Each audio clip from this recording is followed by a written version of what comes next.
Latin Brocards second video.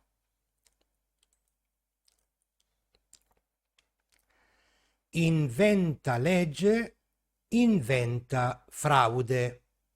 Inventa legge, inventa fraude.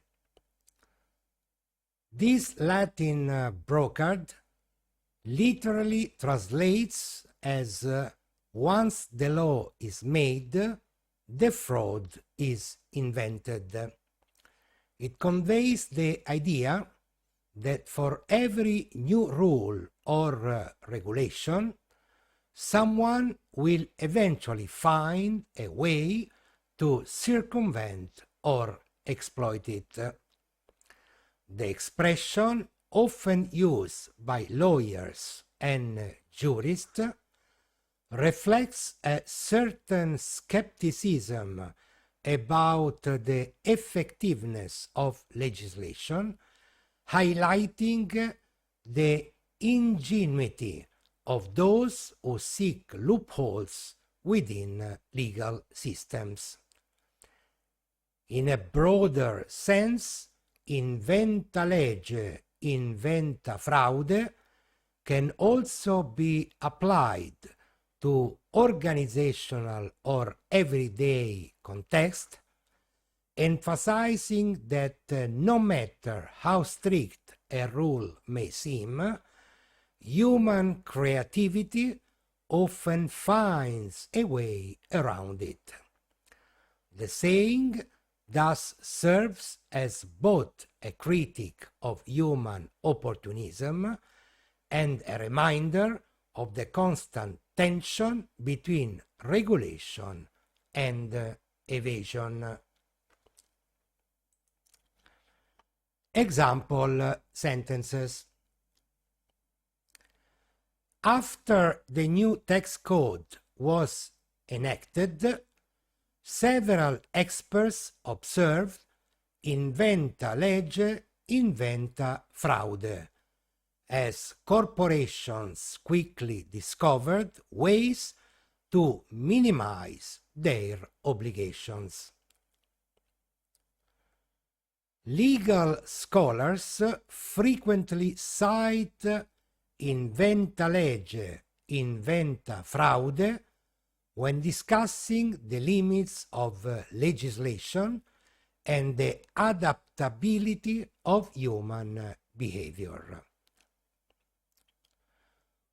When the company introduced stricter compliance rules, a manager cynically remarked inventa legge, inventa fraude, as someone we always find a loophole. She laughed when her friend found a clever way around the rule, saying inventa legge, inventa fraude. There is always a trick.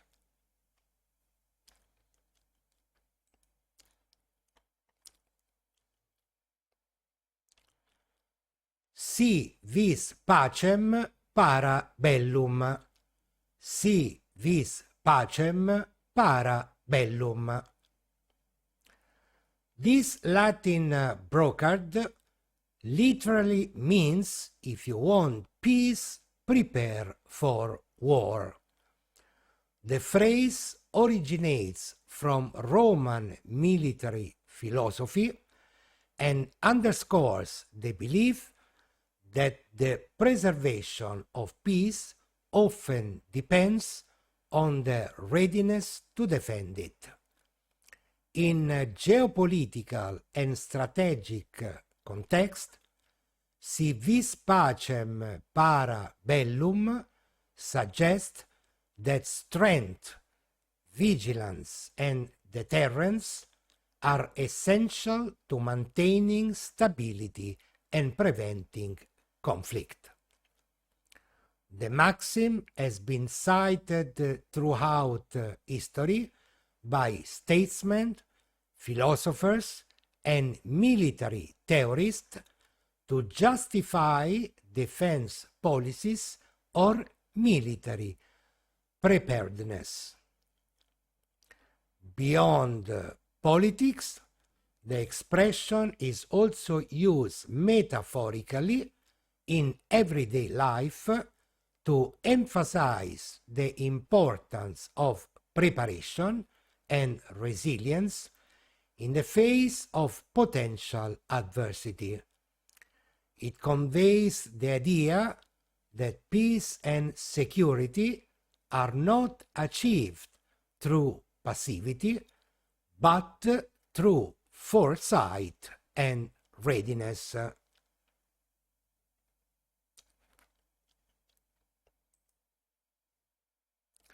Example sentences. During the Cold War, the doctrine of nuclear deterrence was often summarized by the ancient maxim si vis pacem para bellum. Political theorists interpret si vis pacem para bellum as a reflection of the paradox that peace sometimes requires the potential for force. Before launching the new project, the director reminded the team that preparation was essential. Si vis pacem para bellum. He always saves money for emergencies, believing in the wisdom of si vis pacem para bellum, to be ready for whatever comes.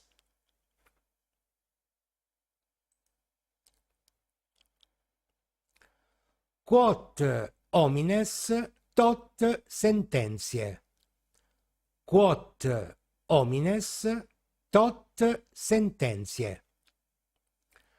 This Latin brocard literally translates as many men, so many opinions.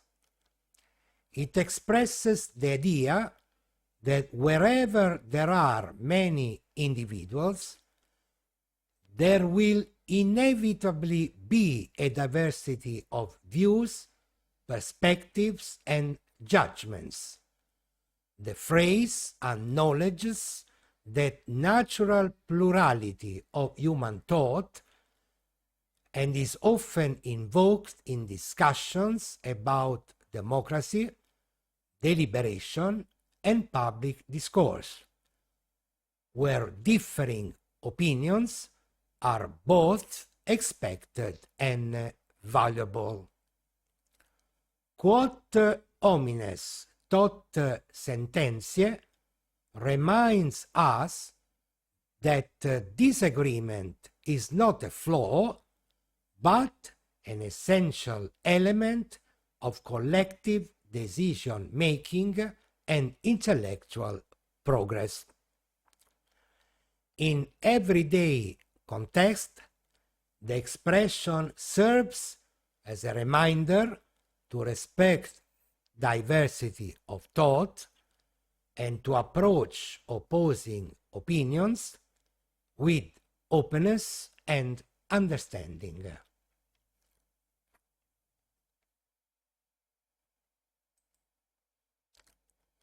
Example sentences. During the parliamentary debate, one member remarked, quot homines tot sententiae, emphasizing the value of diverse perspectives in democracy. In his essay on cultural pluralism, the professor quoted quot homines tot sententiae to illustrate the richness of differing world views. At the meeting, opinions varied widely about the company's new strategy. Quot homines tot sententiae, the manager remarked.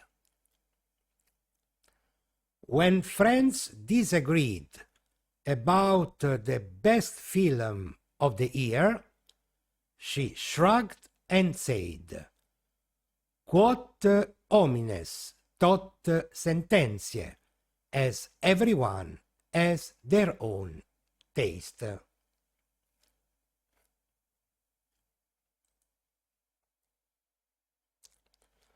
Relata refero. Relata refero.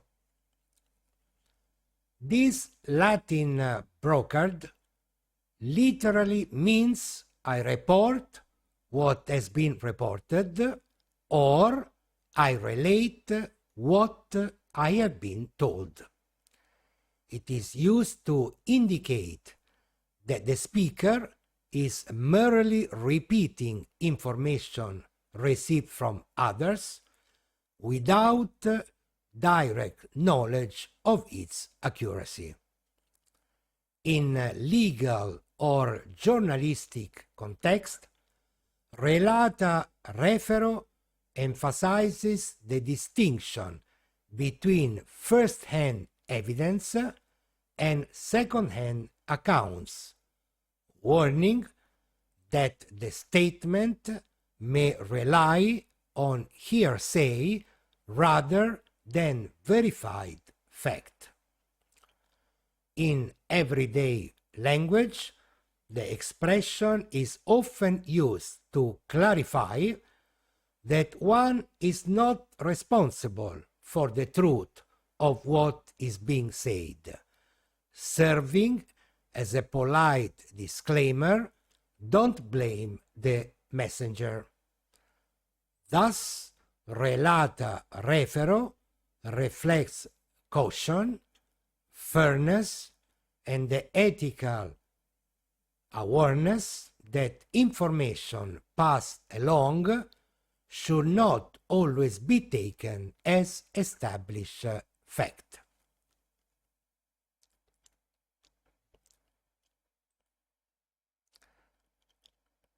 Example sentences.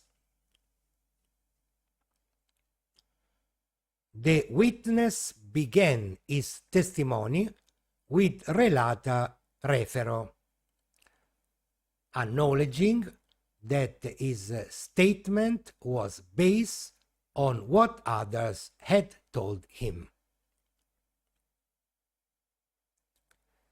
In citing secondary sources, the historian noted relata refero, indicating that the account was drawn from earlier chronicles. When asked about the rumor, the employee replied, Relata refero, I am only repeating what I heard from the supervisor. She warned her friend not to get upset, adding, Relata refero, I am just telling you what I was told.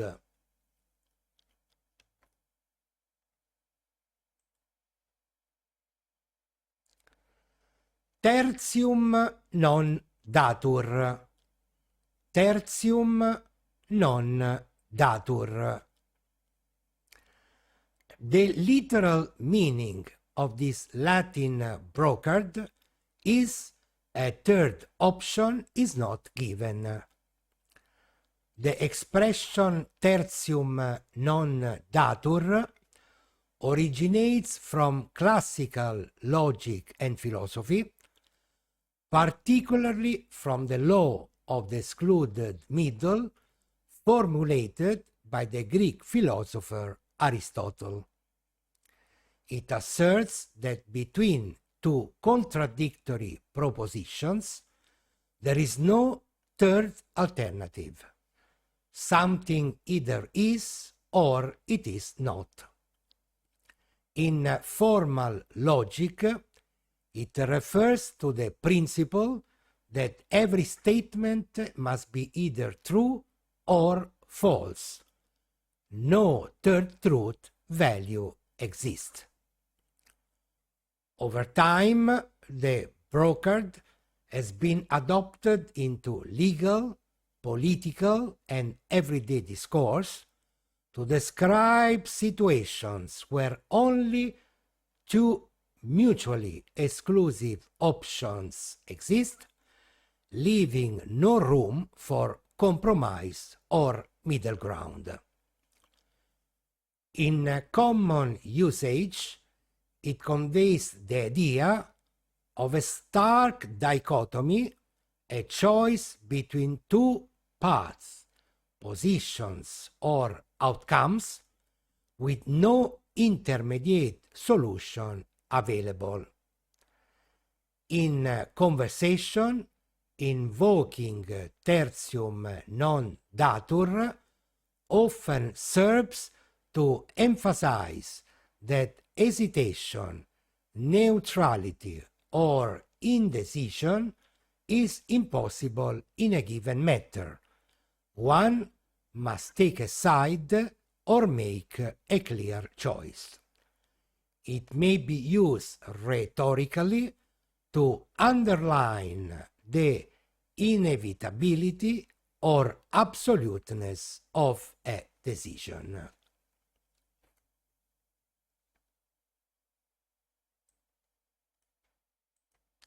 Example sentences.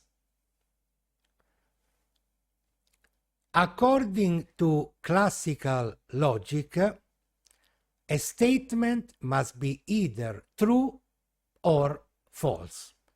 Tertium non datur. There is no middle truth.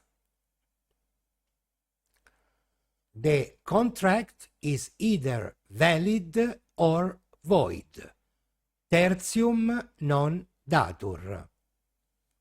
The law does not recognize any ambiguous or intermediate status.